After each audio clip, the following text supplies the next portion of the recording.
Hey everybody, welcome on into the Delmarva Sports Insider, your top live and local show dedicated to giving you all local sports. I'm Sports Director Brandon Bossert. What is up? It is yours truly, sports anchor Devin J. Martin. Welcome into the show. Fall is here. The weather is cool. Perfect time to be outside playing football, Brandon. I noticed it when I was out there today. First day, I had to wear the hoodie instead of going out there in the polo and shorts. You're used to it being from Syracuse and then working in Maine before. Absolutely. This is beautiful weather to me. But you know what?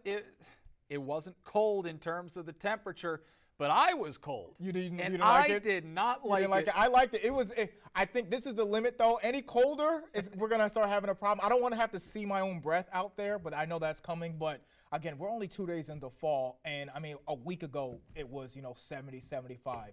You know, I heard that it's football weather. I know it's football weather. I can still not like it. Yeah. Anyway, we're going to start tonight off with our game of the night. I like this. The Cape Henlopen Vikings hosting the Dover Senators. This is a good one here. Cape started this season red hot, and they were looking to continue that tonight. Brandon, you are correct on that. The Vikings surprised a lot of people with the big victories over Woodbridge, and even obviously the Dover Senators are surprising some people here as well. Now, they came into this game 1-1 after beating Hodgson last week, so let's just get right into it. Let's get into it, baby. First half winding down, Dover up 7-6, and Jaquan Kilby is going to explode up the middle and find his way into the end zone for 6. Dover was going to go into the halftime with a 14-6 lead. Now, we're going to jump to the second half. Senators at the goal line, and Kilby goes in again for the touchdown.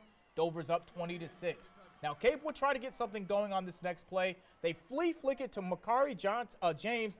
James throws it downfield. He had a man open, or did he? It was picked off by Chakai Tillman. Dover with the interception. And the rest of this game would pretty much be all Dover. The Senators are on the goal line yet again, and Jaquan Kilby punches it through and pushes his way through everyone, muscling his way in for the score. Cape would get another TD late in the game. It wouldn't be enough, though. Dover takes this one in a dominant fashion, winning 33-12. Now, after the game, we spoke with head coach Chip Knapp, and we asked him how he felt about his team's performance tonight. Right now, we're still going through the learning process about our team, and we're learning something every week, and we feel pretty good about our team and what we're capable of, and we're excited for the future. When you can run the ball like that, we're going to be tough to beat. Jaquan's a great player, a great, very coachable, great kid, and I couldn't be happier for him. And we finally got to showcase his talents, quite a bit tonight, and he came through for us. All right, so Dover with yet another statement victory tonight. Easily, too. Yeah, it was an easy victory. I did not see this coming. I was flip-flopping back and forth. Do I think Dover's going to win? Do I think Cape is going to win?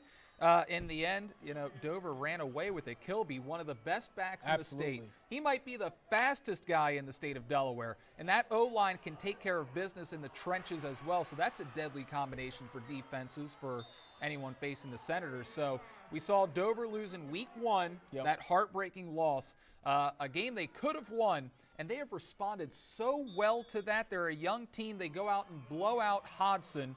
Big win against St. George's last week. Now they go down to Lewis, and they take care of Cape with ease. So I am impressed with Dover right now. I think that first week loss might have been like the kick in the rear end that the Senators needed, because now they've been a whole different team since week 1. And you said you were flip-flopping. I thought Cape was going to win this one. I thought Cape so far, up until this game, were just having the better season, and they were at home. So in my book, if you had asked me if I was a betting man, I would have put my money on the Vikings. Now, again, the Senators didn't matter, though. They showed up and they showed out. The Senators proved me wrong. I mean, it wasn't really that close. Jaquan Kilby, had a monster night on the run. And every team knows that once a running back gets going, especially if you can't stop that rushing defense, it's going to be a long night for that rushing offense, It's going to be a long night for that opposing defense, and that's what ended up happening for the Vikings. Now, here's the thing about Cape, and that was just a terrible play call there. I'm not sure what was going on there. That trick play. But the thing about Cape is they went 1-9 last year. They're already 2-2 this year. Their 2 wins have been against Woodbridge, who obviously is not as good as we thought they were coming into the preseason, as well as William Penn, who is also not a very good program right now. But first year under Mike Frederick, Cape is heading in the right direction. So we saw them go up against a team that's of their tier. Right. And we saw the results. Yeah, exactly. We saw the results. And again, we are only, this is what, week 3, so right. it's a very good time to kind of still reevaluate where the teams are, and we don't want to put too much stock in all these games. So again, that's why I thought Cape was maybe going to win this game, but it wasn't even close. We'll see what happens next week when they take on Delmar. Let's move to another stellar matchup in DIAA, this time in 2A. It's Delmar hosting Milford on Wild West night, and this was back and forth to start. Brandon Turner getting the call, and there he goes. The 10, the 5, and in for the score in the corner of the end zone. Turner with the touchdown. Delmar strikes first, and that was important for the Wildcats to get off the schneid early. Milford with a response. Ryan Mejia drops back. There's Andrew Kravitz, goes up and just hauls it in, rips it away from the Wildcat defender. That's definitely a top play. That led to a touchdown for the Bucks. Denaire Horsey would punch it in to tie things up later on. And from there, it was all Delmar. And the crowd absolutely loving it as well. Takai Hughie going to get the call, and he went in standing up. Now on the ensuing kickoff, and this was man lost some change on the field. Delmar pounces on it, and so Delmar gets the ball back. Here we go. Wildcats once again, and this time it's going to be Jalen Johnson going in for the score. And Jalen Johnson, he is a difference maker for this Wildcat team. We saw Delmar lose a lot of players, including a lot of their running backs as well. So Delmar has been able to find some runners to replenish that offense, and they go on to win this one tonight by a final score of 35-7. Yeah, that was a great game. Impressive game by Delmar. And Delmar definitely needed it. I believe that's their first win on the season. Yeah, very, very good game for them. Now moving on from the 2A to the 1A, one of the top teams in the 1A, Seaford Blue Jays hosting the Polytech Panthers. You see Kareem Bolden right there. Him and the Blue Jays laid a smackdown on the Panthers from opening kickoff.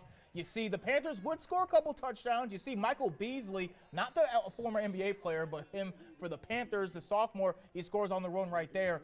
Problem is the Panthers were down 46-3 at halftime and down 50-13 by the end of the third quarter. Hey, they are improving. They are improving. The Blue Jays are on a different level right now. I mean, and the final touchdown right here came in the most humiliating way. The Panthers punter doesn't get any hang time on this punt, and it ends right up in the hands of DeJounte Levin, who just strolls in the end zone for the score. Blue Jays have their way with the Panthers winning in a blowout fashion. No, you're right. There was absolutely no hang time on that. Yeah. But, hey, like I said, Polytech is improving, but Seaford's just on another level. Let's move on now. IR taking on Brandywine. There's Dylan Grice in the pocket. Finds Rashard Hopkins for the touchdown. Moving to the second quarter now. IR looking to strike again. It's Grice looking downfield.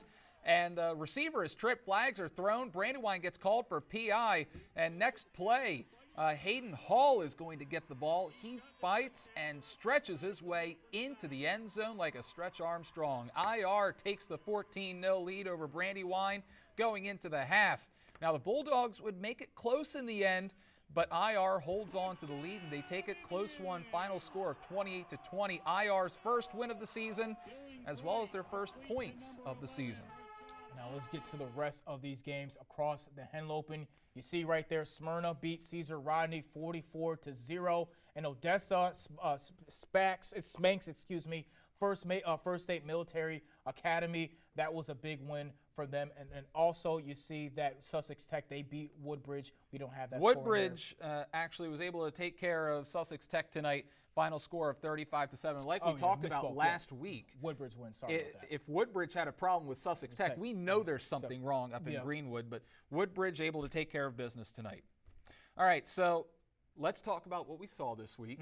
I'm going to go ahead and start off by saying, Delmar, I am so sorry to all the Wildcat faithful out there because I took Milford to win this game, and the Wildcats just plain shut me up tonight, and that's why I'm wearing these Delmar colors tonight. Absolutely. Because Josie Holloman was giving me the business from the student section She tonight. was? Oh, that's funny. Now, the thing about Delmar is they're a young team. They lost 8 all-conference seniors from last year's team, lost the majority of that offensive line, lost all of their running backs from last year. So I'm sitting here thinking Delmar's 0-2. They're still trying to get things together. thing about Delmar is last year we saw them lose to Friends 28-0 in week 1. They lost to Friends 31-6 in week 1 this year. They got better and better and better as the year went on last year. Thanks, I think, in part to head coach Dave Hearn. I mean, he's got over 3 decades of experience out there. But what we saw today was Delmar looking to prove something, and they have a rushing attack. I love their ability to stop the run on defense as well, led by Jameer Wiley. And the offense did a great job making Desmond Aladuge a non-factor tonight, the commit to Duke for the Milford Bucks, who already has 6 sacks in the first 2 games of the season. I can see this team improving just like last year, and who knows what they'll be doing at the end of the year. And I think a lot of that goes to what you had just mentioned in terms of Coach Hearn having 3 decades plus worth of coaching experience. And you mentioned in terms of the heavy turnover that the Wildcats had to face. I think that, as I agree with you, that they're going to keep going and getting along better and better and better. I think the team that we see right now, that we see in the past couple weeks, will not be the Wildcats that we see at the end of the season. And another team that I wanted to touch on that we just saw their highlights that also went through a lot of changes, but I think they're a little bit further ahead of schedule, are the Seaford Blue Jays. I mean, every team they've faced so far this year, that their opponents have suffered a beatdown at the hand of Seaford. I mean, there's no other way to really describe it. And I think this team is just deeper than their QB, Kareem Bolden, and their wideout and defensive back, Avion Matthews. I mean, their defense as a whole makes a lot of plays, putting their offense in a great position to score. And I think Seaford, just on an athletic standpoint in terms of their competition that they faced so far, they just been on another level. I mean, they destroyed Polytech, and even Colonel Richardson that they played earlier this year wasn't even close so far. But they'll have some more challenges. But obviously, their eyes are are on Laurel to see what they can do, and maybe if they can shake up the 1A a little bit. Yeah, so we have 3 more games for Seaford before we can get to that Laurel game. Indian River, First State Military Academy, early college. Indian River is maybe not as good as we might have thought coming into the year. They took a step down from last year. So I would say the next 3 weeks, we're not going to really see Seaford prove anything to us before that Laurel game. But I cannot wait for that Seaford Laurel game. That is going to be so much fun to watch. That's going to be great. And I think athletically and from a talent standpoint, they can match up with Laurel and the Bulldogs. I think it's just all about discipline. There has been a couple times I've been to a lot of the Seaford games. There's been a couple times where a lot of penalties and flags and a little bit of flare-ups, I should say, happens on the sidelines or in the games where that may cost them against a better team. Right. A lot of the times they've been playing from so far ahead, it doesn't really do anything. But when they start facing, the defending state champions, to say the least, that's going to be a different test. Exactly. That will be something where they're going to have to get tested. And if they're not on their P's and Q's, they might be in for a rude awakening. All right, that'll do it for the A block. We're taking a commercial break. We're moving south to the Bayside. How'd Parkside look hosting Easton tonight? Big show-me game tonight in the city. That's coming up next. Hey, I'm Takai Hughie with Delmarva Football, and you're watching Delmarva Sports Insider.